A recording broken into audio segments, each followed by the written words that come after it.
All of you. आज हम आधुनिक भारतीय इतिहास का एक काफी महत्वपूर्ण टॉपिक और एग्जाम की दृष्टि से विशेष महत्वपूर्ण यह टॉपिक है जो कि हर एग्जाम में यहां से प्रश्न पूछे जाते हैं। यूरोपीय कंपनियों का आगमन। यहां पर हम केवल ये 5 मिनट की वीडियो होगी और ये 5 मिनट की वीडियो आपको एग्जामों में 1 नंबर तो जरूर ही दिलाएगी।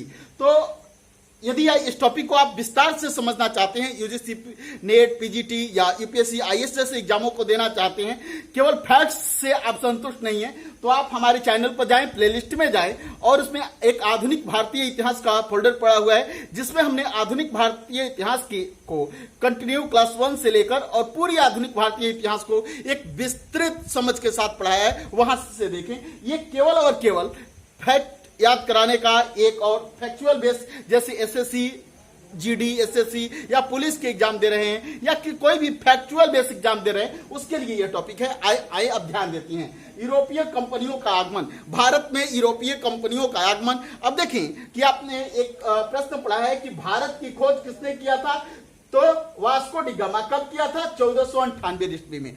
यानी कि जब वास्को डी गामा भारत आता है, यह यूरोप का व्यक्ति है, पुर्तगाली है और यह नाविक है, यह भारत आता है, उसी समय से हम ये यूरोपीय कंपनियों का आगमन पढ़ते हैं। क्लियर हुआ? अब ये प्रश्न ये उठता है, क्या इसके पहले 1498 के पहले भारत पूरे विश्व के पटल पर नहीं था? क्या विश्व के अन्य देश भारत को नहीं जानते थे? क्या भारत यूरोप को इसके पहले नहीं जानता था? क्या ऐसी बात नहीं है।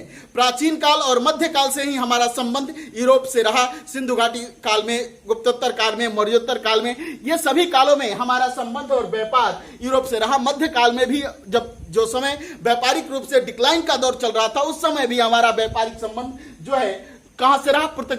पुर्तगाल से रहा, स्पेन से रहा, रोम से रहा, इटली से रहा, यानी यूरोपीय कंट्रियों से रहा। लेकिन क्या स्थिति हुई कि यह व्यापारिक संबंध टूट गया? तो 1453, ये डेट याद रखेंगे, 1453 ईस्वी में क्या हुआ कि एक जगह था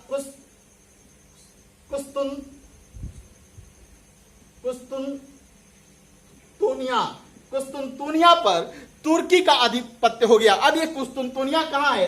ये थोड़ा मैप में देखें। ये अफ्रीका महादेश है, ठीक है, और ये जो है एशिया महादेश का मैप है और ये यूरोप महादेश है, ये भूमध्य सागर है, ये फारस की खाड़ी और ये लाल सागर है, ये सऊदी अरब है और ये भारत है। समझ गए? अब देखें कि उस समय यूरोप के साथ भारत का व्यापार, पश्चिमी तट से भारत के व्यापारी लाल सागर में आते और लाल सागर से ये भूमध्य सागर में पहुंचते और यहां से ये एक देश है तुर्की और इस्तांबुल, यहीं पर कुस्तुनतुनिया में जाते व्यापारी और यहां से पुनः फिर स्थल मार्ग से तुर्की के रास्ते होते हुए यूरोप पहुंच जाते। क्लियर हुआ? यहां से ये यूरोप पहुंच जाते। अब क्या हुआ? 1453 ईस्वी में कुस्तुनतुनिया पर तुर्की का आधिपत्य हो गया। यहां पर तुर्की का आधिपत्य होने से क्या हुआ कि यहां पर चोर, लुटेरे, डकैतों का अड्डा सा बन गया और जो भी व्यापारी या तो यूरोप से या एशिया से व्यापार करने के लिए यूरोप में जाते थे या यूरोप से व्यापार करने के लिए भारत या एशिया आते थे, अब उन्हें इस रास्ते कुस्तुनतुनिया होकर आना पड़ता था। अब कुस्तुनतुनिया में एक अराजकता की स्थिति है। यहां पर लुटेरों का अड्डा बना हुआ है, व्यापारियों को लूट लेते हैं, धन भी छीनते हैं और उनकी हत्या भी करते हैं। इससे क्या हुआ कि धीरे धीरे जो ये ट्रेड है ये बंद होने लगा। क्या हुआ कि ये ट्रेड बंद होने लगा। न यूरोप का व्यापारी भारत आना चाहता है और न भारत और न दक्षिण एशिया के व्यापारी जो हैं यूरोप जाना चाहते हैं। अब इसी क्रम में ये पतन हो गया। कब? 1453 ईस्वी में। अब इस पतन के बाद क्या हुआ कि अब यूरोपीय कुछ देश हैं जहां के शासकों ने प्रयास किया कि भारत के साथ कैसे संपर्क स्थापित किया जाए, जिसमें स्पेन और पुर्तगाल काफी महत्वपूर्ण रोल निभाए। जिसमें पुर्तगाल के एक राजकुमार है हेनरी द नेविगेटर ने कुछ खोज किए, दिक्सूचक यंत्रों का आविष्कार किया, नक्षत्र यंत्रों का निर्माण करने में प्रयास जो है सहयोग किया अपने वैज्ञानिकों का, जिससे समुद्री यात्राएं आसान हो गई। 1494 ईस्वी में स्पेन का एक यात्री कोलंबस भारत की खोज के लिए निकला, लेकिन वह भारत नहीं पहुंच सका, वह अमेरिका पहुंच गया। तो 1494 ईस्वी में कोलंबस ने, जो स्पेन का यात्री था, अमेरिका की खोज की। अब इसी क्रम में जो है नेविगेटर ने जो है पुर्तगाल के नाविक वास्को डी गामा को 1498 ईस्वी में भारत को खोजने के लिए जो है प्रोत्साहित करता है और भेजता है। अब इसी क्रम में क्या होता है कि पुर्तगाल, ये देखेंगे ये पुर्तगाल है, ये भूमध्य सागर से के तट पर लगा हुआ है और ये स्पेन है।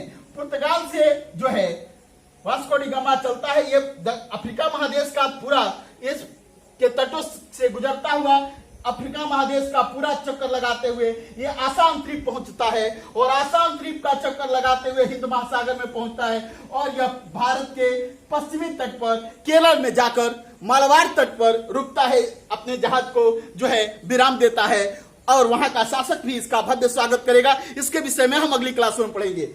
अब यहीं से भारत में पुर्तगालियों के साथ ही भारत में यूरोपियों का आगमन शुरू होता है। भारत में यूरोपीय व्यापारी कंपनियां आना शुरू होती हैं। अब एग्जाम में प्रश्न आपसे पूछता है कि भारत में यूरोपीय कंपनियों के आगमन का क्रम क्या है, तो सबसे पहले कौन भारत आता है, कौन पुर्तगाली कंपनी आती है। उसके बाद से डच, ये डच कौन है, हॉलैंड और नीदरलैंड के व्यापारियों निवासियों को डच कहते हैं। तो पहले पुर्तगाली आए, उसके बाद डच कंपनी आई, उसके बाद अंग्रेजी कंपनी आई, उसके बाद डेनिश कंपनी डेन कंपनी या डेनिश कंपनी आती है, इसके बाद फ्रांसीसी कंपनी, उसके बाद स्वीडिश कंपनी आती है। तो याद रखेंगे सबसे पहले आगमन में क्या है, पुर्तगीज हैं, डच हैं, अंग्रेज हैं, डेनिश हैं, फ्रांसीसी हैं और स्वीडिश हैं। याद हो गया होगा, पुर्तगीज, डच, अंग्रेज, डेविस या डेन और फ्रांसीसी और स्वीडिश। क्लियर हुआ। ये 6 कंपनियां भारत में आती हैं, ये यूरोपीय कंपनियां हैं, इनके आगमन का क्रम है। लेकिन दूसरा प्रश्न आपसे पूछता है कि यूरोपीय कंपनियों के भारत में स्थापना का क्रम बताएं। अब स्थापना का क्रम देखिए, समझे कि स्थापना के क्रम में सबसे पहले पुर्तगीज हैं, तो आगमन में भी पुर्तगीज नंबर 1 पे है और स्थापना में भी नंबर 1 पे है। अब 2 नंबर में एक क्रम बदल जाएगा। यहां देखें पुर्तगीज, अब डच जो हैं ये इनका क्रम 2-3 नंबर में हो जाएगा और अंग्रेज 2 नंबर पर आ जाएंगे कंपनी स्थापना में। याद रखेंगे केवल यही क्रम बदलेगा। स्थापना में डच तीसरे स्थान पर हो जाएंगे और अंग्रेजी कंपनी दूसरे स्थान पे। तो स्थापना कैसे, तो पुर्तगीज 1 नंबर, 2 नंबर में जो है अंग्रेज, 3 number Dutch, 4 number Davis, 5 number फ्रांसीसी और 6 नंबर पर स्वीडिश। अब इनके स्थापना का वर्ष भी याद रखें। पुर्तगीज कंपनी कब स्थापित हुई, 1498 ईस्वी में। अंग्रेजी कंपनी कब स्थापित हुई, तो 1600 ईस्वी में। डच कंपनी कब स्थापित हुई, तो 1602 ईस्वी में। डेनिश या डेन कंपनी कब हुई, 1616 में। फ्रांसीसी कंपनी कब भारत में स्थापित हुई, 1664 ईस्वी में। और स्वीडिश कंपनी भारत में कब स्थापित हुई, तो 1631 ईस्वी में। तो मुझे